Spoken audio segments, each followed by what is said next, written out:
Salam sejahtera. Aku nak ketawa pun boleh, tak ketawa pun boleh, senyum pun boleh, sedih pun boleh. Semuanya itu gara-gara kekalahan PRK di Sungai Bakap kepada Pakatan Harapan Kerajaan dan juga PKR. Ialah sedihlah kan kalah PKR di Sungai Bakap. Tapi biasalah, ada perlawanan, ada kalah, ada menang.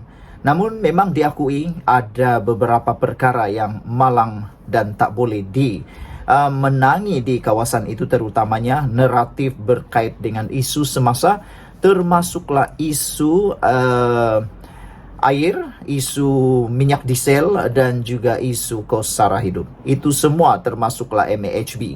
Tetapi yang menjadi kelucuan ialah naratif yang juga dibawa oleh Perikatan Nasional. Kononnya kalau Sungai Bakap menang, kerajaan negeri akan tumbang, kerajaan pusat akan tumbang. Yang itu kau tak perlu percayalah.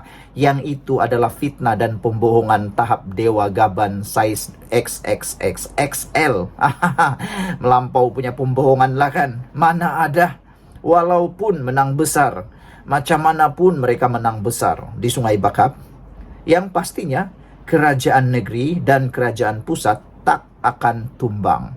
Itu yang pasti. Berita buruk untuk Perikatan Nasional, berita buruk untuk calon Perikatan Nasional, dan berita buruk untuk Parti Perikatan Nasional atau Presidennya Muhyiddin Yassin, Hadi Awang, dan juga yang lain-lain apabila dikabarkan bahwa menang besar di Sungai Bakap, kerajaan negeri dan pusat tak akan tumbang dan tidak akan tumbang.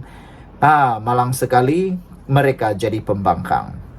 TikTokers Wan Hadi sifatkan kemenangan Perikatan Nasional pada PRK Sungai Bakap semalam tidak mempengaruhi kerajaan negeri atau pusat. Kata beliau, aku nak bagi tahu kepada yang sebut-sebut nama aku ni kan, keputusan malam tadi tak mengubah apa-apa langsung. Tak ada mengubah apa-apa langsung. Yang hanya ubah ialah naratif. Kononnya mereka menang, walaupun hanya menang 1 kerusi. Jadi sekarang ni, kenapa dulu mereka kalah di Sungai Bakap, bukan di Kuala Kubu Baru, tak ada pula naratif tu. Sekarang kalah pula, menang pula ada naratif tu. Tak apalah, sekarang satu samalah, seri kan.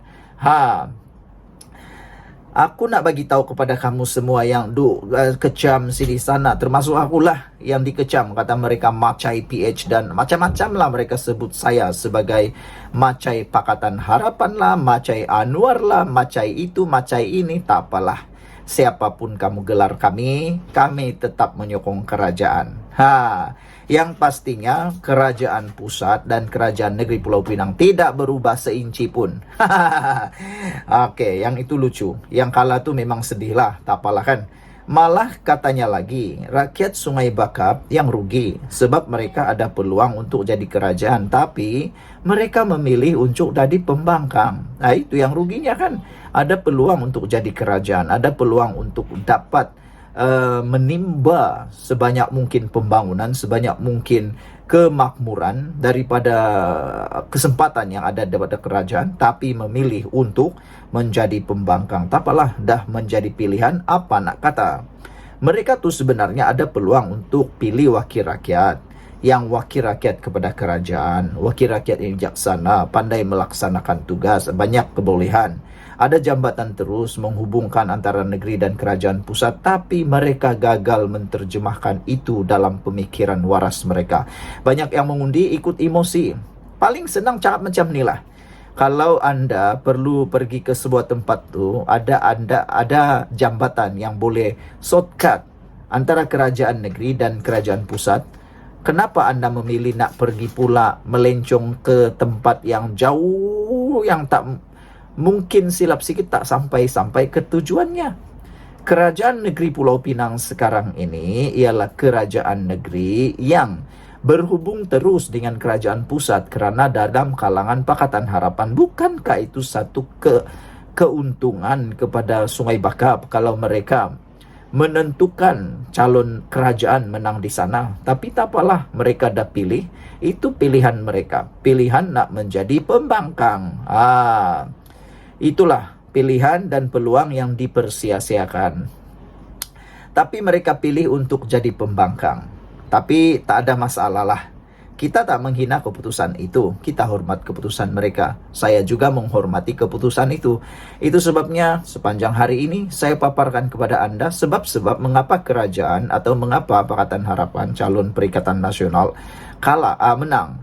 Calon Pakatan Harapan kalah. Saya berani mengungsikan kepada Anda sebab-sebabnya supaya dapat jadi muhasabah diri, dapat jadi titik tolak untuk buat perubahan. Jangan kecam orang kalau dah kalah, cari muhasabah diri, cari penambahbaikan. Tapi saya tetap berpegang pada satu prinsip. Kerajaan negeri dan kerajaan pusat tak akan tumbang. Dari dulu lagi dorang sudah jual menjajah naratif kononnya kalau kerajaan kalau negeri kalah, ini kalah, itu kalah, ini kalah, kerajaan pusat akan kalah sampai ke hari ini. Daripada tahun 2021 sampai 2022, 2023, 2024 sudah sekarang ini, itu juga yang mereka jajah, tapi tak tumbang-tumbang juga kerajaan. Cuma nak bagi tahulah, kerajaan tak tumbang pun, menanglah besar macam mana pun. Kerajaan negeri dan pusat tak tumbang pun. PRK semalam menyaksikan Abidin Ismail menewaskan calon Pakatan Harapan PH, Dr. Johari Arifin. Abidin menang dengan memperoleh 14.489 undi, menewaskan pencabarnya Dr. Johari yang meraih 10.222 undi. Abang Bidin menang dengan majoriti besar, iaitu 4.267 undi. Apapun keputusannya, kita sebagai pemerhati politik bebas, kita bersyukur jugalah.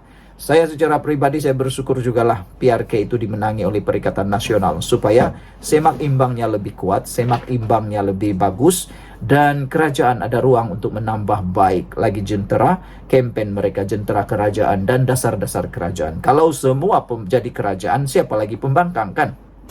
Baguslah. Semoga dengan pemilihan dengan suara rakyat di Sungai Bakap ini adalah suara yang benar-benar menguntungkan mereka dan tidak merugikan mereka. Bak kata nasihat seorang daripada orang bijak pandai, katanya, ketika Anda mengundi, jangan undi dengan emosi, guna akal bijaksana, kerana undian Anda itu akan menentukan apa akan jadi di kawasan Anda selama lebih kurang 5 tahun lagi. Jadi kesilapan hari ini dengan emosi yang membuak-buak, mungkin marah, mungkin macam-macam lah kan, itu akan membawa kepada mudarat selama 5 tahun dan bukan mudarat 1 hari saja. Nanti jadi pula cerita di kedai kopi minggu depan, barulah mula tular pula rasa menyesalnya aku undi ini, undi itu, dan undi ini. Dan ada pula suara-suara sumbang yang akan keluar lagi. Kalaulah, ini mungkin akan timbul. Kalaulah kami undi kerajaan dulu, kan dah dapat air, kan dah dapat makmur, kan dah dapat muda peruntukan. Sekarang rugilah pula. Jangan sampai itu pula timbul keluar daripada mulut orang yang sudah menyokong Perikatan Nasional. Apapun, kita ucapkan tahniah kepada calon Perikatan Nasional Abang Bidin atas kemenangan besar mereka. Semoga dengan kemenangan itu mereka menjadi penyemak imbang yang baik di Pulau Pinang. Dan ingat, berapa besar pun majoriti yang mereka dapat, mereka tak dapat goncang kerajaan negeri, tak dapat goncang kerajaan persekutuan. Di kerajaan negeri, mereka bukan merampas, tapi hanya mengekalkan kerusi mereka sendiri. Di kerajaan persekutuan pula, jauh sekali dapat menumbangkan persekutuan. Kerana ingat, itu kerusi Dewan Undangan Negeri, bukan Parlimen. Ingat betul-betul. Kita jumpa lagi. Bye-bye.